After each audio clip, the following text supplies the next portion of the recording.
ನಮಸ್ಕಾರ ಸ್ನೇಹಿತರೆ. ರಾಜ್ಯ ಕಾಂಗ್ರೆಸ್ ಪಾಳೆಯದಲ್ಲಿ ದೊಡ್ಡ ಡೆವಲಪ್ಮೆಂಟ್. ಮತ್ತೆ ತೀರ್ಪನ್ನು ಹೈಕೋರ್ಟ್ ಮುಂದಕ್ಕೆ ಹಾಕಿದೆ. ಸಿದ್ದರಾಮಯ್ಯ ಪರ ಫೈನಲ್ ತೀರ್ಪು ಬರುವ ಮುನ್ನವೇ ಈ ದೊಡ್ಡ ಬೆಳವಣಿಗೆಗಳು ಕಾಂಗ್ರೆಸ್ ನಲ್ಲಿ ಆಗ್ತಾ ಇರೋದು. ಹೈಕೋರ್ಟ್ ಅಲ್ಲಿ ಇನ್ನು ಕೆಲವೇ ದಿನಗಳಲ್ಲಿ ಸಿದ್ದರಾಮಯ್ಯ ಅವರ ಪರವಾಗಿ ಆದ್ರೂ ಅಥವಾ ವಿರುದ್ಧವಾಗಿ ಆದ್ರೂ ತೀರ್ಪು ಬಂದೇ ಬರುತ್ತೆ. ಹೆಚ್ಚು ಕಡಿಮೆ ವಾದ ಪ್ರತಿವಾದಗಳು ಆಲ್ಮೋಸ್ಟ್ ಆಲ್ ಮುಗಿತಾ ಬಂದಿದಾವೆ. ನಿಮಗೆ ಗೊತ್ತು, ಈಗಾಗ್ಲೇ ರಾತ್ರಿಯ ಮೀಟಿಂಗ್ ಗಳಾಗಿವೆ. ಸೀಕ್ರೆಟ್ ಆಗಿ ಸಹ ಹಲವಾರು ಕಾಂಗ್ರೆಸ್ ನಾಯಕರು ಮೀಟ್ ಮಾಡಿ ಡಿಸ್ಕಸ್ ಮಾಡಿ ಆಗಿದೆ.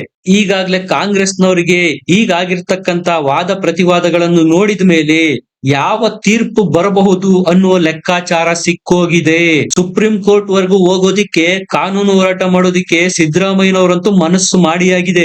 ಸಿದ್ದರಾಮಯ್ಯನವರು ಟೆಂಪಲ್ ರನ್ ಶುರು ಮಾಡಿದ್ರು. ಇವತ್ತು ಚಾಮುಂಡಿ ಬೆಟ್ಟಕ್ಕೆ ಹೋಗಬೇಕಾಗಿತ್ತು, ಅದನ್ನ ಕ್ಯಾನ್ಸಲ್ ಮಾಡಿ ತಮ್ಮ ಮನೆಯಲ್ಲೇ ಉಳ್ಕೊಂಡಿದ್ದಾರೆ ಸಿದ್ದರಾಮಯ್ಯನವರು. ಈ ಎಲ್ಲ ಬೆಳವಣಿಗೆಗಳ ನಡುವೆ ಸಿದ್ದರಾಮಯ್ಯನವರ ಅತ್ಯಾಪ್ತನೇ ಸಿಎಂ ಕುರ್ಚಿಗೆ, ಸಿಎಂ ಸ್ಥಾನ ಬದಲಾವಣೆಗೆ ಹೊಸ ಸಿಎಂ ಬಗ್ಗೆ ದೊಡ್ಡ ಬಾಂಬ್ ಸಿಡಿಸಿದ್ದಾರೆ.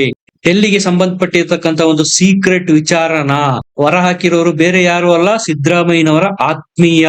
ನಿಜಕ್ಕೂ ಕರ್ನಾಟಕ ಕಾಂಗ್ರೆಸ್ ನಲ್ಲಿ ಏನ್ ನಡೀತಾ ಇದೆ, ಸಿದ್ದರಾಮಯ್ಯ ಬಣದಲ್ಲಿ ಆಗ್ತಾ ಇರ್ತಕ್ಕಂಥ ಬೆಳವಣಿಗೆಗಳಾದ್ರೂ ಏನು, ಎಲ್ಲದರ ಬಗ್ಗೆ ಡೀಟೇಲ್ಸ್ ಕೊಡ್ತೀನಿ. ದಯಮಾಡಿ ನಮ್ಮ ಚಾನಲ್ ಅನ್ನ ಸಬ್ಸ್ಕ್ರೈಬ್ ಮಾಡಿ, ಲೈಕ್ ಮಾಡಿ, ಶೇರ್ ಮಾಡಿ. ಸ್ನೇಹಿತರೆ, ನಿಮ್ಗಾಗ್ಲೇ ಗೊತ್ತಿದೆ, ರಾಜ್ಯಪಾಲರು ಸಿದ್ದರಾಮಯ್ಯನವರಿಗೆ ದೊಡ್ಡ ಶಾಕ್ನೆ ಕೊಟ್ಟಿದ್ದಾರೆ. ಯಾವುದು ಸಿದ್ದರಾಮಯ್ಯ ಕ್ಯಾಂಪ್ ಬ್ರಹ್ಮಾಸ್ತ್ರ ಅಂತ ಭಾವಿಸಿತ್ತೋ ಅದನ್ನೇ ಸಿದ್ದರಾಮಯ್ಯನವರಿಂದ ರಾಜ್ಯಪಾಲರು ಕಸಿದುಕೊಂಡಿದ್ದಾರೆ. ಅಭಿಷೇಕ್ ಮನು ಸಿಂಘ್ವಿ ಅವರು ಸಹ ವಾದ ಮಾಡಿದ್ರು, ರಾಜ್ಯಪಾಲರ ಮುಂದೆ ಅನೇಕ ಫೈಲ್ಗಳ ಮನವಿ ಇನ್ನೂ ಪೆಂಡಿಂಗ್ ಇದೆ. ರಾತ್ರೋರಾತ್ರಿ ಸಿದ್ದರಾಮಯ್ಯನವರಿಗೆ ಸಂಬಂಧಪಟ್ಟಂತಹ ಮನವಿಗೆ ಅಂಕಿತ ಹಾಕಿ ಪ್ರಾಸಿಕ್ಯೂಷನ್ಗೆ ಅನುಮತಿ ಕೊಡುವ ಅರ್ಜೆಂಟ್ ಏನಿತ್ತು, ಇದೇ ತಾನೇ ಅವರು ಪ್ರಶ್ನೆ ಮಾಡಿದ್ದು. ಆದ್ರೆ RTI ಮೂಲಕ ಪಡೆದಿರತಕ್ಕಂತ ಮಾಹಿತಿಯ ಪ್ರಕಾರ ರಾಜ್ಯಪಾಲರ ಮುಂದೆ ಯಾವುದೇ ಮನವಿ ಪೆಂಡಿಂಗ್ ಇಲ್ಲ. ಕಾಂಗ್ರೆಸ್ನವರು ಸುಳ್ಳು ಹೇಳಿ ಸಿಲುಕಿ ಹಾಕಿಕೊಂಡ್ರ, ಈ ಅನುಮಾನಗಳು ಈಗ ಮೂಡ್ತಾ ಇದೆ. 17A ಸಂಬಂಧಪಟ್ಟಂತೆ ಕೇವಲ ಪೊಲೀಸರು ಅಥವಾ ಲೋಕಾಯುಕ್ತರು ಅಥವಾ ಸರ್ಕಾರದ ಅಧಿಕಾರಿಗಳು ಮಾತ್ರ ದೂರು ಕೊಡಬಹುದು ಸಿಎಂ ವಿರುದ್ಧ ಅಂತೇನು ವಾದ ಮಾಡಿದ್ರು ಸಿಂಘ್ವಿ ಅವರು. ಅದನ್ನ ಖುದ್ದು ನ್ಯಾಯಾಧೀಶರೇ ತಳ್ಳಿ ಹಾಕಿದ್ದಾರೆ. ಹಾಗೇನೂ ಇಲ್ಲ, ಖಾಸಗಿ ವ್ಯಕ್ತಿಗಳು ದೂರು ಕೊಡಬಾರದು ಅಂತ ಎಲ್ಲೂ ಬರೆದಿಲ್ಲ ಅನ್ನುವ ಮೂಲಕ ಕಾಂಗ್ರೆಸ್ನ ಸಿದ್ದು ಬಣಕ್ಕೆ ದೊಡ್ಡ ಶಾಕ್ನೆ ಕೊಟ್ಟಿದ್ರು ನ್ಯಾಯಾಧೀಶರು. ಇನ್ನ ರಾಜ್ಯಪಾಲರು ಮುಖ್ಯಮಂತ್ರಿಗಳು ತೆಗೆದುಕೊಂಡಿರ್ತಕ್ಕಂಥ, ಅಂದ್ರೆ ಅವರ ಸಂಪುಟ ತೆಗೆದುಕೊಂಡಿರ್ತಕ್ಕಂತಹ ನಿರ್ಣಯನ ಪರಿಗಣನೆಗೆ ತೆಗೆದುಕೊಳ್ಳಬೇಕಿತ್ತು ಅನ್ನುವ ಪಾಯಿಂಟ್ ಸಹ ಸಿಂಘ್ವಿ ಅವರು ಎತ್ತಿದ್ರು. ಅದನ್ನೂ ಸಹ ಹೆಚ್ಚು ಕಡಿಮೆ ರಾಜ್ಯಪಾಲರ ವಕೀಲರು ಸರಿಯಾಗಿ ಕೌಂಟರ್ ಕೊಟ್ಟಿದ್ದಾರೆ. ಹಾಗೇನೂ ಇಲ್ಲ, ಅದು ರಾಜ್ಯಪಾಲರ ವಿವೇಚನೆಗೆ ಬಿಟ್ಟಿದ್ದು ಅಂತ. ಈಗ ಮುಖ್ಯಮಂತ್ರಿಯ ಕುರ್ಚಿಯ ಮ್ಯೂಸಿಕಲ್ ಚೇರ್ ವಾರ್ ಸ್ಟಾರ್ಟ್ ಆಗಿದೆ.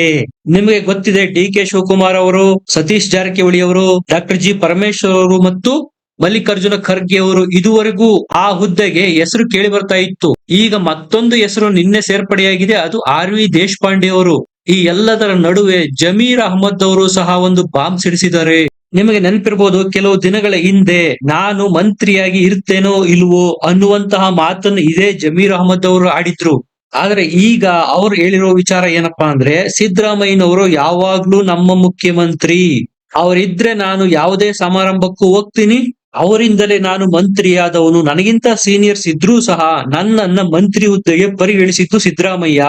ಅವರು ಯಾವಾಗ್ಲೂ ನನಗೆ ಮುಖ್ಯಮಂತ್ರಿನೇ, ಅವರು ಮುಖ್ಯಮಂತ್ರಿ ಹುದ್ದೆ ಕುರ್ಚಿನಲ್ಲಿ ಕೂತಿರ್ಲಿ ಬಿಡ್ಲಿ, ನನ್ನ ಮಟ್ಟಿಗೆ ಸಿದ್ದರಾಮಯ್ಯನವರೇ ನಮ್ಮ ಮುಖ್ಯಮಂತ್ರಿ ಅನ್ನುವಂತಹ ಅಚ್ಚರಿ ಹೇಳಿಕೆಗಳನ್ನು ಕೊಡ್ತಾ ಇದ್ದಾರೆ ಜಮೀರ್ ಅಹಮದ್ ಅವರು. ಅದು ಸಮಯ ಸಂದರ್ಭ ನೋಡಿ ಸಿದ್ದು ಕುರ್ಚಿಗೆ ಕಂಟಕ ಬಂದಿರುವುದು, ಕಾನೂನಿನ ಕುಣಿಕೆ ದಿನದಿಂದ ದಿನಕ್ಕೆ ಬಿಗಿಯಾಗ್ತಾ ಹೋಗ್ತಾ ಇರುವ ಸಂದರ್ಭ. ಅವರೇ ಹೇಳಿದ್ದಾರೆ ಮಾಜಿ ಆದ್ಮೇಲೆ ಅನ್ನೋ ಮಾತನ್ನ. ಅದರ ಅರ್ಥ ಸಿಎಂ ಸ್ಥಾನದಿಂದ ಏನಾದ್ರೂ ಸಿದ್ದರಾಮಯ್ಯನವರು ಇಳಿಯಲಿದ್ದಾರಾ? ಸ್ನೇಹಿತರೆ, ಮತ್ತೊಂದು ವಿಚಾರ ನಾನು ನಿಮ್ಗೆ ನೆನಪಿಸ್ತೇನೆ. ಹೈಕಮಾಂಡ್ ಈಗಾಗ್ಲೇ ಪ್ಲಾನ್ B ರೆಡಿ ಮಾಡಿದೆ. ಸಿದ್ದರಾಮಯ್ಯ ಅವರನ್ನು ಕಾನೂನು ಹೋರಾಟ ಮಾಡ್ತಾನೆ ಇರಿ ನೀವು, ನಾವು ನಿಮ್ಮನ್ನ ಹುದ್ದೆನಲ್ಲಿ ಮುಂದುವರಿಸ್ತೇವೆ ಅಂತ ಹೈಕಮಾಂಡ್ ಯಾವುದೇ ಕಾರಣಕ್ಕೂ ಹೇಳೋದಿಲ್ಲ. ಅಕಸ್ಮಾತ್ ಏನಾದ್ರೂ FIR ರಿಜಿಸ್ಟರ್ ಆದ್ರೆ ಆ ಕ್ಷಣನೇ ಹೈಕಮಾಂಡ್ ರಿವರ್ಸ್ ಗೇರ್ ಹಾಕುತ್ತೆ, ಸಿದ್ದರಾಮಯ್ಯನವರಿಗೆ ರಾಜೀನಾಮೆ ಕೊಡಿ ಅಂತ ಕೇಳುತ್ತೆ. ಇಂಥ ಪರಿಸ್ಥಿತಿನಲ್ಲಿ ಈಗ ಜಮೀರ್ ಅಹಮದ್ ಅವರು ಹೇಳಿರ್ತಕ್ಕಂಥ ಮಾತಿಗೆ ಪ್ರಾಮುಖ್ಯತೆ ಬರ್ತಾ ಇದೆ. ಅವರು ಮುಖ್ಯಮಂತ್ರಿ ಆಗಿರ್ಲಿ ಅಥವಾ ಮಾಜಿ ಮುಖ್ಯಮಂತ್ರಿ ಆಗ್ಲಿ, ಅವರೇ ನನಗೆ ಸಿಎಂ ಅನ್ನುವ ಮಾತುಗಳನ್ನ ಆಡಿರೋದು ಈಗ ಕುತೂಹಲಕ್ಕೆ ಕಾರಣ ಆಗಿದೆ. ಈಗ ದೇಶಪಾಂಡೆ ವಿಚಾರಕ್ಕೆ ಬರೋಣ. ಅವರು ಸಹ ಹಿರಿಯರು, ಸಿದ್ದರಾಮಯ್ಯ ಅವರಿಗಿಂತ 2 ವರ್ಷ ದೊಡ್ಡವರು.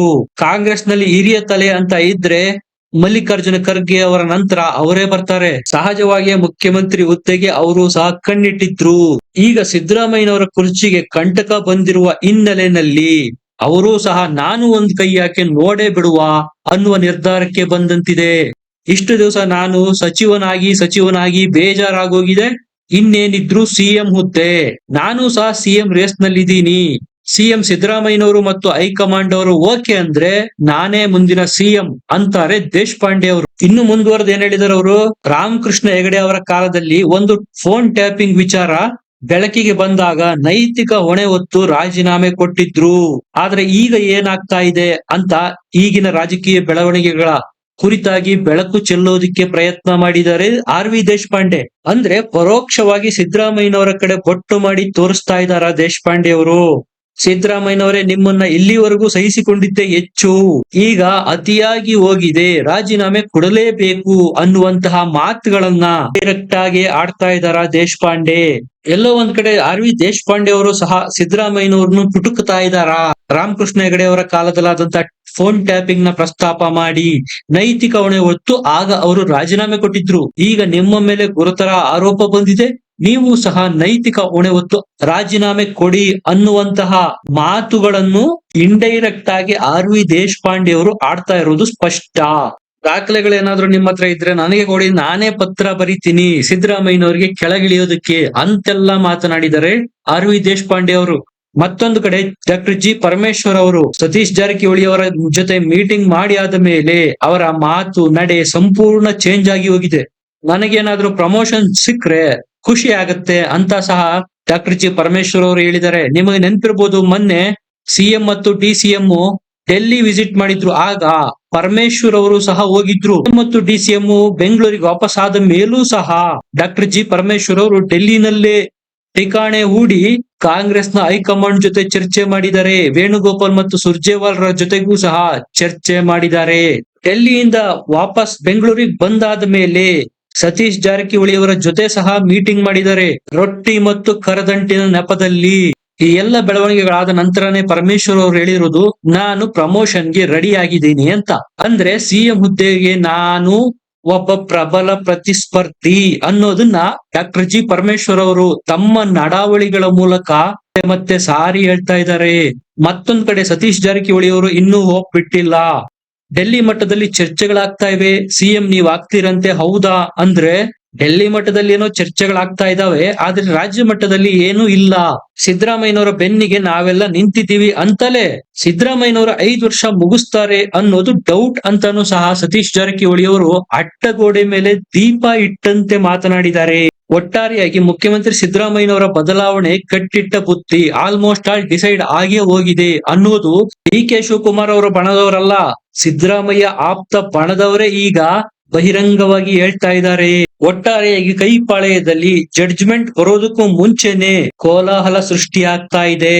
ಒಂದು ವೇಳೆ ಏನಾದ್ರೂ ಜಡ್ಜು ರಾಜ್ಯಪಾಲರ ನಿರ್ಣಯನ ಎತ್ತಿ ಹಿಡಿದಿದ್ದೇ ಆದರೆ ರಾಜ್ಯ ರಾಜಕೀಯ ನಿಶ್ಚಯವಾಗಿ ಹಲವಾರು ಬೆಳವಣಿಗೆಗಳಿಗೆ ಸಾಕ್ಷಿಯಾಗಲಿದೆ. ಸ್ನೇಹಿತರೆ, ಒಂದು ವಿಚಾರ ಅಂತೂ ನೆನ್ಪಿಟ್ಕೊಳ್ಳಿ, ಒಂದು ವೇಳೆ ಏನಾದ್ರೂ ಸಿದ್ದರಾಮಯ್ಯ ಅವರಿದ್ದ FIR ದಾಖಲಾಯ್ತು ಅಂದ್ರೆ ಹೈಕಮಾಂಡ್ ಖಡಾಖಂಡಿತವಾಗಿ ಇಳೀರಿ ಅನ್ನುವ ಸಂದೇಶ ಕೊಟ್ಟೇ ಕೊಡುತ್ತೆ. ಈಗಾಗ್ಲೇ ಡೆಲ್ಲಿನಲ್ಲಿ ಇದೇ ಮಾತನ್ನು ಸಿದ್ದು ಅವರ ಜೊತೆಗೆ ಹೈಕಮಾಂಡ್ ಸ್ಪಷ್ಟವಾಗಿ ಹೇಳಿದೆ, ನಾವು ನಿಮಗೆ ಕಾನೂನಿನ ಬೆಂಬಲ ಕೊಡ್ತೇವೆ, ಎಲ್ಲಿವರೆಗೂ FIR ದಾಖಲಾಗುವವರೆಗೂ ಮಾತ್ರ ಅಂತ. ನಿಮಗೇನನ್ಸುತ್ತೆ? ಅನಿಸಿಕೆಗಳನ್ನು ಕಮೆಂಟ್ ಮಾಡಿ ತಿಳಿಸಿ, ಲೈಕ್ ಮಾಡಿ, ಶೇರ್ ಮಾಡಿ, ನಮ್ಮ ಚಾನೆಲ್ ನ ಸಬ್ಸ್ಕ್ರೈಬ್ ಮಾಡಿ. ಮತ್ತೆ ಸಿಗೋಣ, ನಮಸ್ಕಾರ.